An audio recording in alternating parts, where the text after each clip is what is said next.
This is Jordan Tower with JT News. Make sure you smash that like button, smash that subscribe button. Well, T.I. is just extra disrespectful during this Ebro interview. So, during the interview, this is what's funny. He really wants to be from New York a little bit, too. He keeps talking about, when 36 Chambers dropped, I was in New York. I was like, wait a minute. I don't know if you were in New York during... Probably not. I mean... it was like, wasn't that like 94? 93. So if T.I. is what? T.I. says he's 39, right?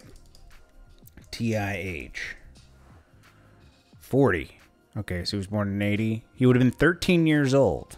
Okay? The likelihood of him being in New York is small. Now, did he have family in New York? Maybe. We'll give him the benefit of the doubt. But I highly doubt he was in New York. Then he was like, when Flavor in the Air dropped, I was there. When we were introduced to Biggie, I was in New York. I felt the vibe. I was like, I don't know. Like, was he living in New York for a small amount of time and never revealed that? I don't know what's going on. Whatever, okay? Because he had a big... The only reason I bring that up is he had a real big thing about going against 50 in the verses and not Jeezy. He said, Jeezy, yeah, whatever. Remember? You got to go back and listen to it. I love it when people try to, like, say they never said something when they did. He said he didn't want to go against Jeezy. Because, like, that's not his thing, you know? 50 is on his level. And I was like, okay. All right, well, you know. Then he ran from the busted thing, went to Jeezy. So he's doing the Jeezy thing. It'll be good. It'll be good. That's who he should be matched with. So then he talks about the Drake incident. And he's like, yeah, I'm just hearing about that today. So he did this interview like yesterday. Dude, this was like the hottest thing on the internet for like, since you dropped your album. You knew what you were doing. And he said, how can you take that disrespectfully? Like, it was just a little small incident. It was nothing. And it wasn't meant to like go against. Because he's like, well, Ebro said, well, you did shut it down in 2015 when Meek was talking about it. But now you bring it back up again. Why? He didn't press him hard enough on it. Like, he was like, nah, I was just mentioning an experience that happened, and it was harmless. I was mad at my friend. You weren't mad at your friend in the song. You said, F it, you know, whatever. And it's not a light incident to take a leak on somebody. I'm sorry, my G. Like, it's not, okay? It is not a light incident. It's totally disrespectful. Nobody should even be talking about it, especially something that happened 9 years ago. And it was mentioned in 2015. If you didn't address it then you shouldn't have never brought it up again anyways. You know, like when Meek brought it up and you were asked about it on the Breakfast Club, should have just addressed it and moved on from it. But instead, you're making it a thing to sell your album now, which your album didn't really need that because it's a pretty good album. The Little Baby song and everything would have sold your album. That's not even the best song on the album, you know, with John Legend. Everybody has a John Legend song all of a sudden, too. Maybe because he's on The Voice or something? I don't know. Anyways, T.I. pretending like he just heard it that day was so corny, but I respect his album, and he is one of my favorite artists, so whatever. We'll let it go. Then we got Hurricane Chris, unfortunately. Now, something happened. He said that he's innocent. I don't know. You know, we don't know. He was indicted on second degree for taking someone's life, okay?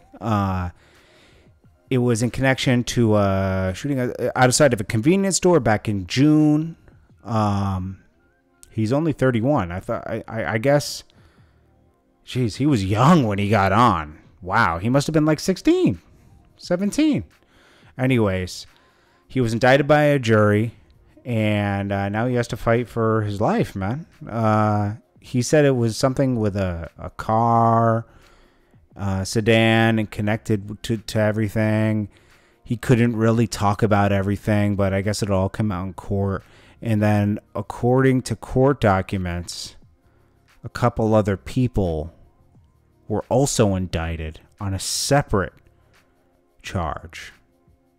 Second degree. Weird. I mean, I guess we just got to hear more about this as it develops. DJ Khaled disrespectfully. He had a meet and greet a few years ago. I never saw this footage, but it's actually a hot topic today. Fans complained about DJ Khaled being awkward during album signing.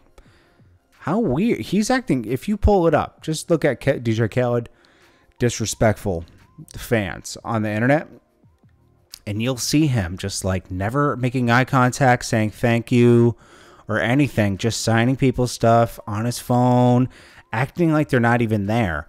These are the people that got him famous. Now, this is along the line of the brand DJ Khaled, okay?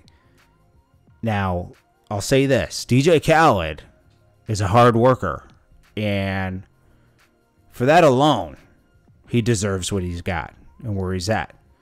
But he uses people to get where he's at. He uses people to get where he's at. That's all I could say. He uses people to get what he needs because he's a narcissist. And that's it.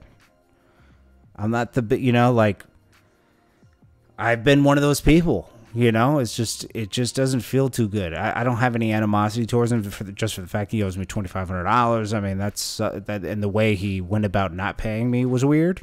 I mean, I've told that story on my channel before. It was like we were acting.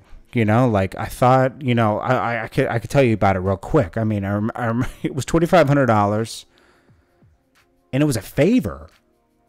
I did 4 videos for one of his artists for $2,500 when I was charging $5,000 a video at that time.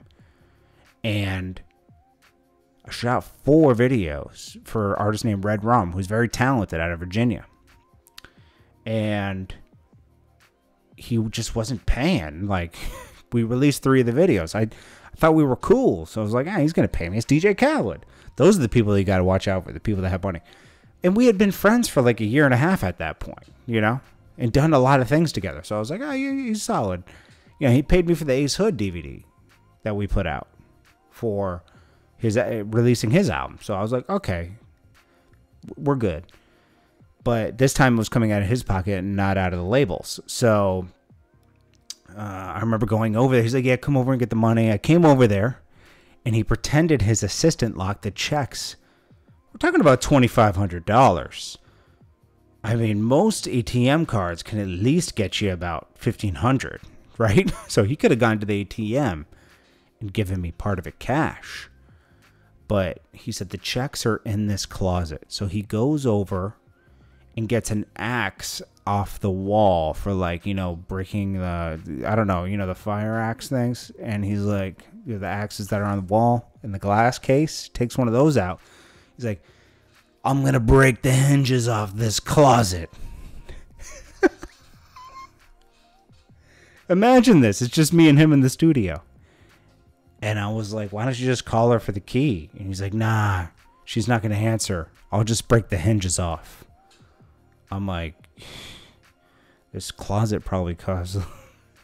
It didn't make sense. The closet costs about at least $500. It's a piece of furniture, you know?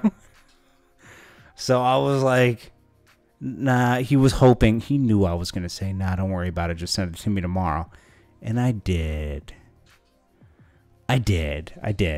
And guess what? He never paid me. I mean, $2,500. This is Khaled. This is right before All I Do Is Win Khaled. Like, literally. I mean, this is Khaled... third album Khaled, you know? He had plenty of money. He was driving a car that was worth more than the building we were standing in, okay? He had the money.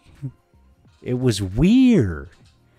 And just from that, I never, I mean, it's like $2,500. It sucked. But I didn't, like, think about it that much, you know? I moved on. I just thought about the character about it. I was like, that's crazy. Like, this guy is different. Like anybody that does that is semi off in the mind. I was like, I guess that's who he is. Like, whatever. And then we didn't really talk much after that because it was so weird, you know? I fall back from that kind of energy because it shows they don't respect you, you know? Anyways, then we got Ariana Grande. Ariana Grande. That's what it sounds like how you should say it, right? Ariana Grande. She's supposedly taken some, little digs at Pete in her new song, Heaven Sent Me to You. I hope I don't repeat history. It's like, ooh, she's talking about her new boyfriend. That's like a real estate agent or something, like up and coming real estate agent. I don't know how they met. Was he's selling her house, or I don't know what's going on, but hey, she moved on too quick from Mac Miller. Then when Mac Miller unfortunately passed, she, I knew that she was going to break up with Pete. I mean, it was a rebound anyways, and Pete seems like a nice guy. I don't really like his comedy that much. Seems like a nice guy, though. He went through a lot. He lost his father and the Twin Towers thing. It's like, come on, he had a hard life. Anyways, I think he's happy now, too. So, everybody goes through their things. And you learn from everything. You even learn from your losses. I learned to never deliver until you get paid. We the best. Be the best you can be every day, guys. I appreciate you guys. Value your time. Value your worth. And know when to demand your worth. Sometimes you're paying your dues in the beginning, but when you've paid your dues and you know your worth and you're getting paid your worth, demand everybody pays your worth, okay? If you're not getting anything in exchange for your time, you have to get paid in some way where it benefits you. And in that situation, with Khaled, it didn't benefit me at all. Anyways, it's JordanTower with JT News. I appreciate you guys, and I will check you guys in the next one. I hope you guys have a great day. Or it's a great start to your day. I'll check you guys in the morning. I'm going to try to get up early. Check you guys later. Peace.